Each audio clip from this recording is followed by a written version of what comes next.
नमस्कार दोस्तों। कब तक यह रेप होते रहेंगे और कब तक हमारे देश को शर्मसार होना पड़ेगा?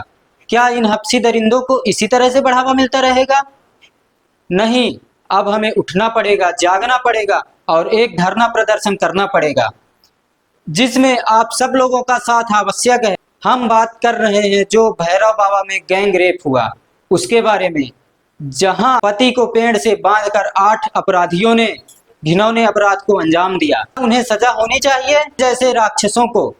इनके लिए राक्षस भी शब्द बहुत छोटा है, बाकी आप समझते हैं कि इन्हें क्या कहना चाहिए। इन जैसे दरिंदों को बीच चौराहे पर आम पब्लिक के सामने फांसी दी जानी चाहिए और हो सके तो हमारे देश की मीडिया इसे लाइव दिखाना चाहिए कि इन जैसे दरिंदों को किस तरह से सजा दी जाती है। तभी जाकर इस तरह के अपराधियों की रूह कांपेगी। मैं हाथ जोड़कर बहुत बहुत धन्यवाद करता हूं उस परिवार का जिन्होंने इस जैसे मामले को सामने लाया। बाकी हमारे देश में इज्जत, बदनामी, कोर्ट कचहरी नाम की बदनामी के डर से बहुत से लोग सामने ही नहीं आते। क्या आपको पता है एनसीआरबी की रिपोर्ट के मुताबिक 86 रेप केस डेली रिपोर्ट होते हैं भारत के अंदर। यह आंकड़ा 2021 का है। बस अब हम सबको एक साथ मिलकर आवाज उठानी ही होगी ताकि इन जैसे दरिंदों को रेप जैसे अपराध करने से पहले उनकी रूह कांप उठे।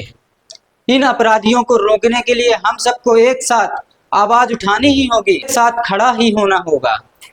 उन माताओं बहनों को घर से बाहर निकलना ही पड़ेगा। इन जैसे दरिंदों को बीच चौराहे पर आम पब्लिक के सामने फांसी की सजा दिलवाने के लिए मांग करनी ही पड़ेगी। इसमें किसी को यह सोचने की जरूरत नहीं है तो उनके घर का मामला है। यह सोचिए कि उनकी जगह मेरे घर की माँ, बहन, बेटी या बहू होती तो क्या तब भी आप घर के अंदर ही रहते? नहीं ना।